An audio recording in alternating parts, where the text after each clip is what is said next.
Very good morning. You're watching the Breakfast News on Rajya Sabha television, the perfect show to kickstart your day, bringing you the top national, international sports and business news. I'm Aishwarya Kapoor and here are this morning's headlines. Sushma Swaraj meets counterparts from 6 nations on the sidelines of United Nations General Assembly, discusses bilateral cooperation, calls on Afghan President Ashraf Ghani. Hurricane Maria pummels the U.S. territory of Puerto Rico, knocks out power supply, 2 people killed on Category 5 storm's passage through the Caribbean.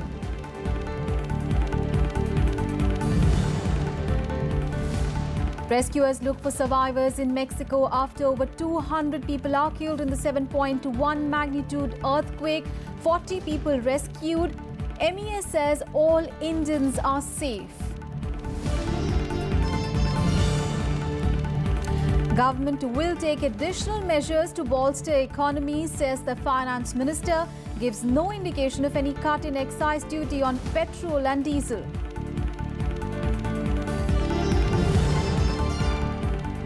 And Mamata Banerjee forms a panel headed by rebel Gorkha leader Binay Tamang to oversee administration of Darjeeling Hills, 9-member panel to replace the Gorkha Territorial Administration.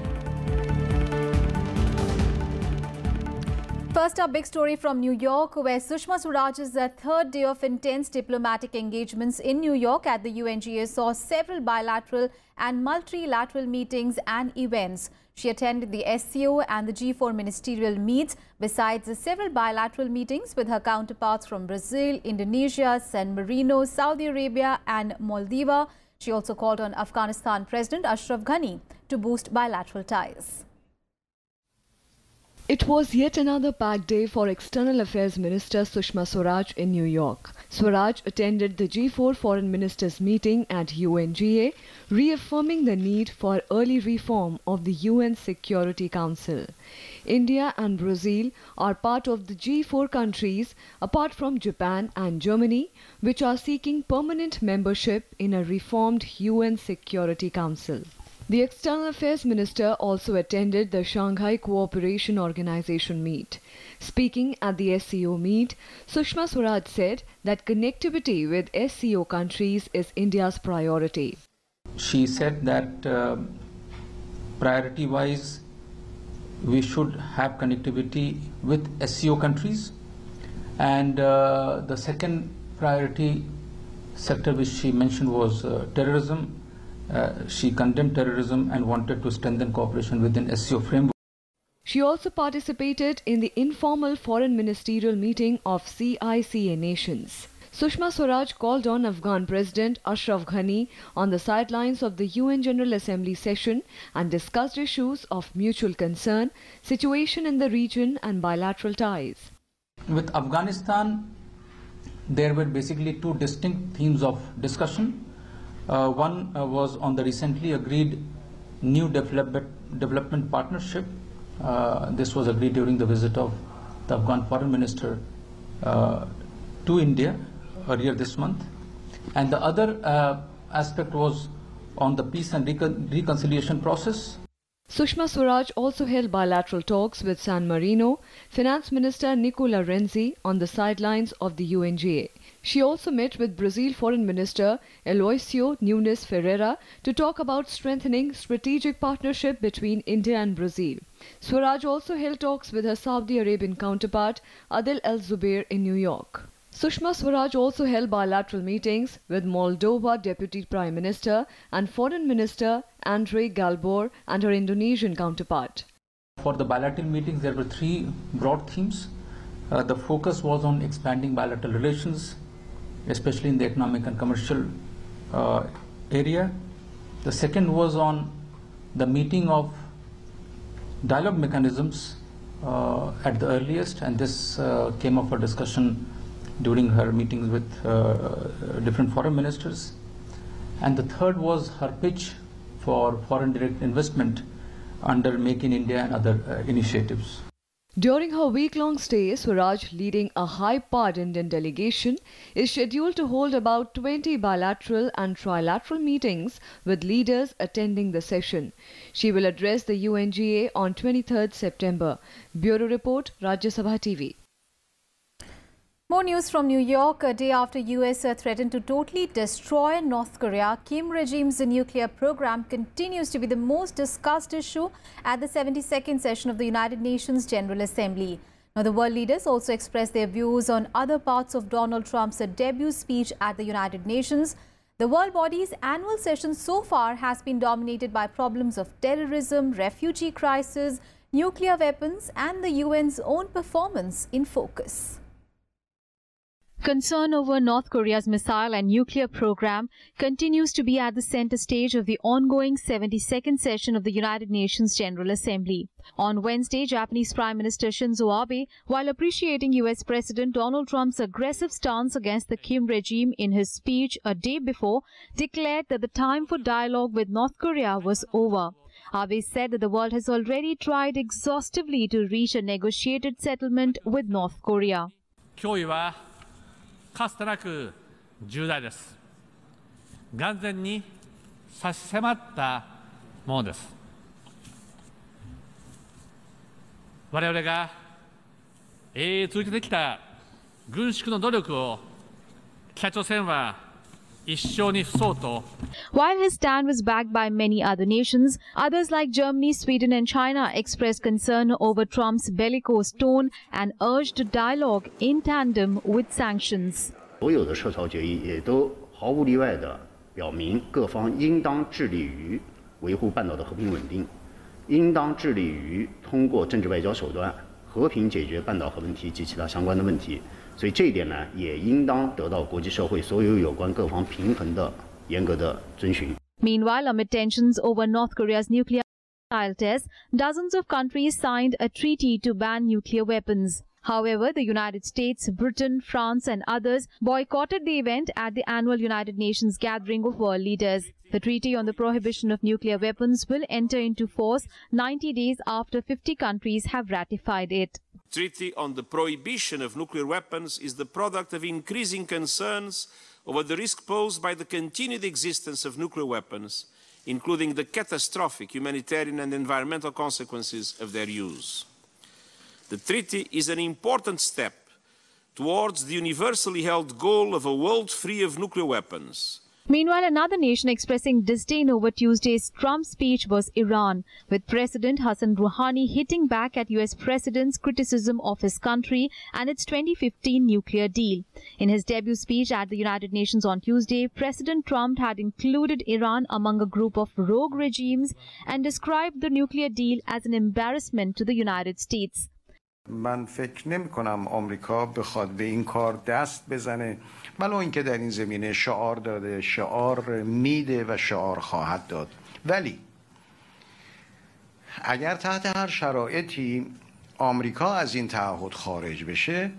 Another issue that was raised during UNGA session on Wednesday was Myanmar's Rohingya crisis. US Vice President Mike Pence, while speaking at a Security Council meeting on peacekeeping reform, accused the Myanmar military of responding to militant attacks on government outposts with savagery, driving the Rohingyas from their homes. The remarks were the strongest yet from the US government in response to the violence in Myanmar's state of Rakhine that began last month and has forced 422,000 Rohingya Muslims into Bangladesh.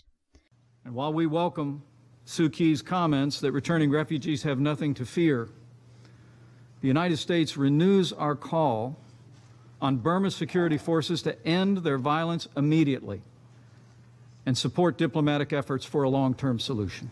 This year's UNGA has been dominated by problems of terrorism, refugee crisis, nuclear weapons, and the UN's own performance in focus.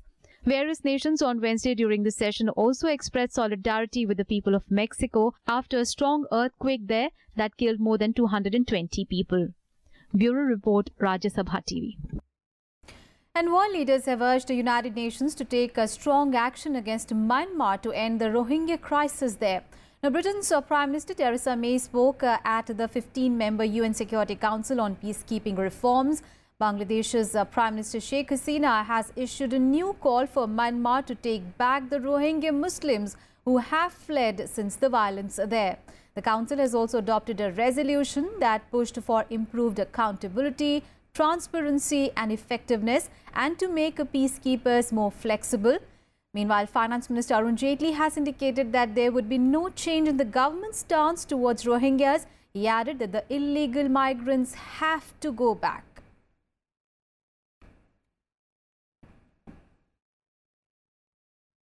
Just like peacekeepers, this council must be willing and capable of discharging its duty.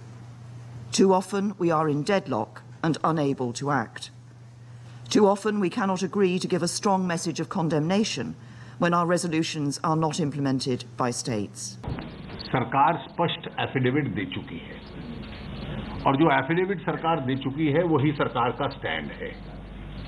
अब देश की सुरक्षा के कारण क्या है, देश की विदेश नीति इस संबंध में क्या है, हमारी ह्यूमैनिटेरियन कंसिडरेशंस क्या हैं, हम मदद भी कर रहे हैं बांग्लादेश की और अन्य की, उनको अनाज वगैरह भेजकर ह्यूमैनिटेरियन कारणों से, और उसके बाद देश के ऊपर जनसंख्या संतुलन पे क्या असर पड़ता है, ये सारे फैक्टर्स होते हैं। इससे पहले सरकार देश का निर्णय के संबंध में निर्णय लेती है।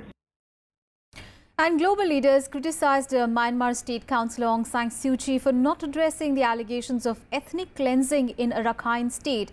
In her State of the Union address on Tuesday, Suu Kyi refrained from naming the army for the violence in Rakhine State. She did not mention the term Rohingya either throughout her 30-minute speech. In her defense, Suu Kyi said that it was in line with her government's view that the minority community in Rakhine consists of Bengalis or illegal immigrants from Bangladesh who settled in Myanmar in the 12th century. She also claimed that she did not intend to use emotive terms for an already affected population. Suu Kyi maintained that the friction between Muslims and other communities in Rakhine State have existed since the 19th century and restoring trust will take time. There are those who want to call themselves Rohingya or who want to refer to the Muslims there as Rohingyas, and the Rakhines themselves will not use any term except Bengali, meaning to say that they're not really ethnic Rakhine. And I think that instead of using these emotive terms, these terms have become emotive and highly charged. It's better just to say Muslim, which is a description that nobody can deny. We are talking about the Muslim community in the Rakhine State, and other terms may be applied to that community, but I do not see any point in using terms that simply will inflame passions further. And on to Mexico now, where rescuers are frantically searching for survivors of the powerful earthquake on Wednesday that killed more than 200 people. The 7.1 magnitude quake struck on the anniversary of another quake in 1985 that killed thousands. Rescuers were searching over ruins of some 40 buildings that collapsed in the capital. At least 40 people have been found alive in 2 of the collapsed buildings. The structures of some 600 other buildings whose walls swayed and cracked were being inspected. The most agonizing search was at a school in the capital where 21 children and 5 adults were crushed to death. At least 30 children were still missing. Many residents spent the night in parks and plazas, in tents or makeshift shelters, unable or unwilling to return to their homes as authorities reported 22 aftershocks and urged the public to exercise caution. The earthquake struck just 12 days after another quake that killed nearly 100 people in south of Mexico. Lo que se ha estado viniendo a hacer en este momento a este colegio es la remoción del escombro, producto del sismo, y contener un poco el riesgo que representaba para la población. Bueno, es una situación muy fuerte. Afortunadamente, siendo una ciudad tan grande, no hay más edificios, pero sí es grave la situación y esperemos que no se siga porque hay muchos edificios afectados. Yo creo que si ahorita la autoridad, como lo está haciendo, puede detectar los inmuebles, vamos a evitar más accidentes. Meanwhile, External Affairs Minister Sushma Swaraj has said that all Indians are safe in Mexico following the powerful 7.1 magnitude earthquake. In a series of tweets, she said that she has spoken to the ambassador in Mexico. India stands with Mexico in this hour of grief. She offered her deepest condolences to the families of those who lost their lives in the second earthquake in the country. On to the other top international story. Hurricane Maria has battered the U.S. territory of Puerto Rico, leading to a complete blackout there. Now, 2 people have been killed as the Category 5 storm left the French territory of Guadeloupe, where residents are now assessing the damage.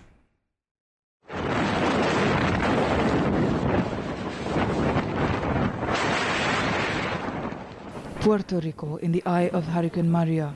The Category 5 storm making landfall and pummeling the U.S. territory, home to 3.5 million people. The U.S. National Hurricane Center warning of large and destructive waves. The power is out in some parts of this region for 4 to 6 months. Hurricane Maria has knocked out part of the entire island of Puerto Rico. The governor telling residents to brace for the worst storm of the last century, opening 500 shelters that can accommodate 67,000 people. Maria has already torn through several Caribbean islands, leaving 2 people dead in the French territory of Guadeloupe. Residents taking stock of the damage. Voyant les vagues, c'est la première fois que je vois ça. Depuis que je suis là. J'ai tout perdu. Ma voiture a été écrasée aussi. Et celle-là, c'est une petite voiture que j'avais retapée entièrement. Et puis voilà, elle est foutue. Tout est tombé par terre. On a, grâce à Dieu, on a encore la maison. Les toits ont bien tenu et voilà, mais la solidarité est là. On va se relever. Moi, c'est mon premier cyclone et ça fait très peur. There has been widespread destruction on the independent island of Dominica. Communications to the tropical island of 73,000 people have been cut. Its airports and ports have been closed. Maria is moving away from Puerto Rico, weakening to a Category 2 storm. It made landfall, packing winds of 155 miles per hour. The US and British Virgin Islands, still struggling to recover from the devastation of Hurricane Irma, are also on alert, along with the Turks and Caicos Islands and parts of the Dominican Republic. Bureau Report, Rajya Sabha TV. And back home, in order to give a fillip to the economic growth, Finance Minister Arun Jaitley has said that the government will take additional measures. He said that the decision in this regard will be taken after a meeting with Prime Minister Narendra Modi. Jaitley also dismissed the allegations of increasing petrol and diesel prices, which were levelled by the opposition, saying that these were baseless and politically motivated. Finance Minister Arun Jaitley on Wednesday said that government would take necessary steps to put the economy on a high growth trajectory but would not get into the specifics. Jaitley said the plan will be unveiled only after consulting Prime Minister Narendra Modi. His comments come against the background of India's GDP growth slowing to 5.7% in the quarter ended 30th June from 6.1% in the preceding 3 months. Note of all the indications which are coming. And over the last 2 days, I have had a series of discussions with some of my ministerial colleagues, secretaries, and other experts within the government. And of course, the government will take any additional moves which are necessary. I am not in a position to announce it today in the press conference. I'll certainly be consulting the Prime Minister before that. Among other important decisions taken at the cabinet meeting were incentive to improve productivity and efficiency of railways equivalent to 78 days. About 12.3 lakh non-gazetted railway employees are likely to benefit from this. The cabinet has approved the transfer of hotels in Jaipur, Mysore and Itanagar, which are units of India Tourism Development Corporation Limited, to state government. Decision to merge into 5 entities all the 17 government printing presses across the country without causing any job losses, Finance Minister Arun Jaitley said the move would enable the government to take some 468 acres of land into the central pool. Extending a special industry initiative for Jammu and Kashmir called Udan has been extended by a year to December 31st, 2018 after the cabinet's nod. The aim of the scheme is to promote skill and employ youth in the state with corporate houses. Cabinet also approved to revamp the Khelo India program. Each athlete selected under the scheme will get a scholarship of 5 lakh rupees per annum for 8 years. The government also aims to set up 20 universities across the country as hubs of sporting excellence.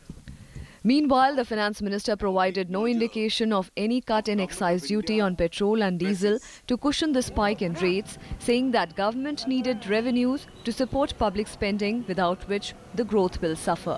Panchanan Mishra's report for Rajya Sabha TV.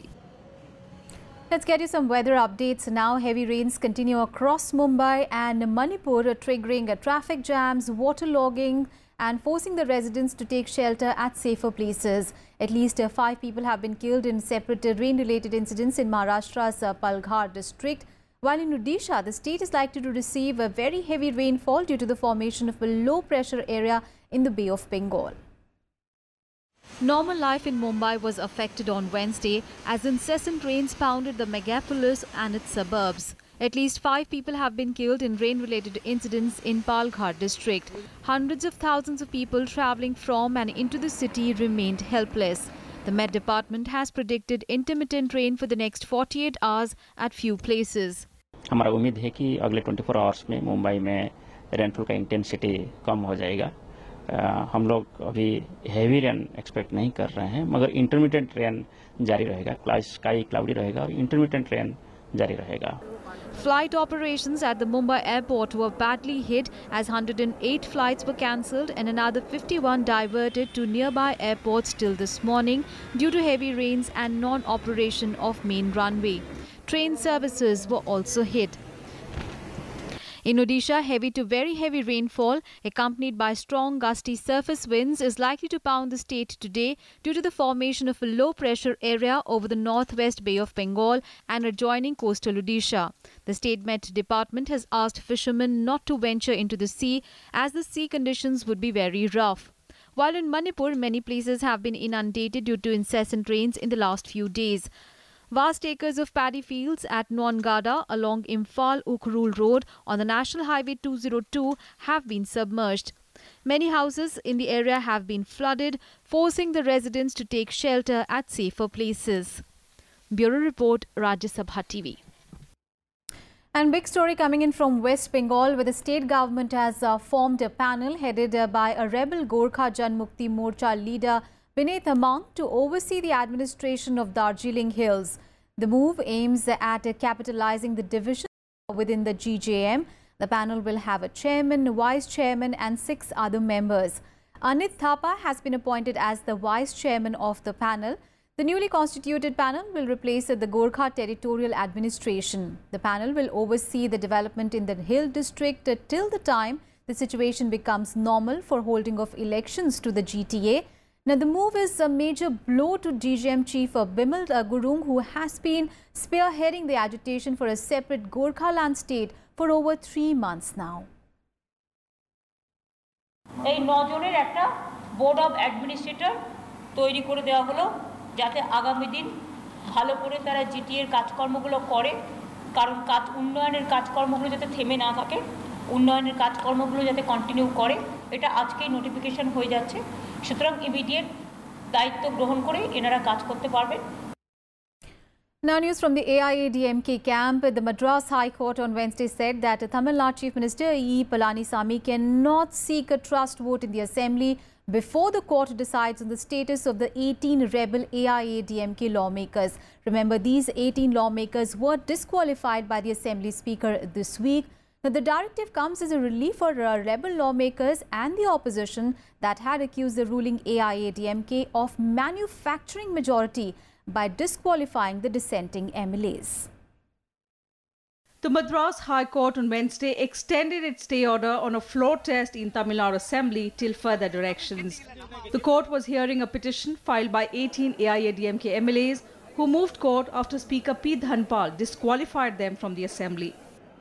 The Speaker in his order has stated that the seats will fall vacant, so the court has given an order stating that there will be no election notification for those seats which had fell vacant. So this is kind of a partial stay of the disqualification order by the Speaker. there is no opinion has been expressed by the judge. This has been a consent order. Both the parties have consented so that either of the parties should not be prejudiced. So this is a consent order, and the status quo will be maintained. So unless the disqualification is decided, there will be no floor test. The court also directed that no poll notification should be issued for the 18 assembly seats that have fallen vacant due to the disqualification of the dissident legislators. The disqualified MLAs say that the court order vindicates their stand as it has ensured that their seats are intact for now. The order also delays a victory for the Palanisamy government in a floor test in which it would have enjoyed an advantage. The next hearing has been scheduled for the 4th of October. Bureau Report, Rajya Sabha TV. On to some other news now. Vice President M. Venkaiah Naidu has said that a collective, coordinated action is needed to strengthen the ecosystem for promoting SC and ST entrepreneurs in the country. He said this while addressing the National SCST Hub Confluence organized by the MSME in Ministry in New Delhi on Wednesday. The Vice President said that the country will be developed only when the downtrodden and the underprivileged sections are uplifted. He further said that we need to have an integrated, multi-dimensional developmental agenda for the country. He also said that setting up industries is important for the country's development and it can solve the unemployment problem and also increase income. Industry and agriculture are two eyes of Indian people. You need कृषि भी बहुत जरूरी है. Agriculture is our basic culture. साथ ही साथ industry also is required. Business also is required. Then only you can then only you can progress. That's the lesson we have to learn. So we have to give importance to this. So merely giving reservation, merely giving admission in schools, or merely giving employment alone will not suffice. You have to focus, make extra effort on those vulnerable sections, on the suppressed and depressed, oppressed people who have been denied this opportunity. You must walk an extra mile and give them a helping hand to uplift them. Then only it's possible. Otherwise, these disparities will increase further. And finally, on Wednesday, Rajya Sabha Secretariat organized a Kavi Sammelan competition for its employees. Rajya Sabha officials participated by reciting their own poems. Well-known poetess Anamika was the chief guest at the Kavi Sammelan. The event was organized to celebrate Hindi Pakhwara, which had started on 15th of September.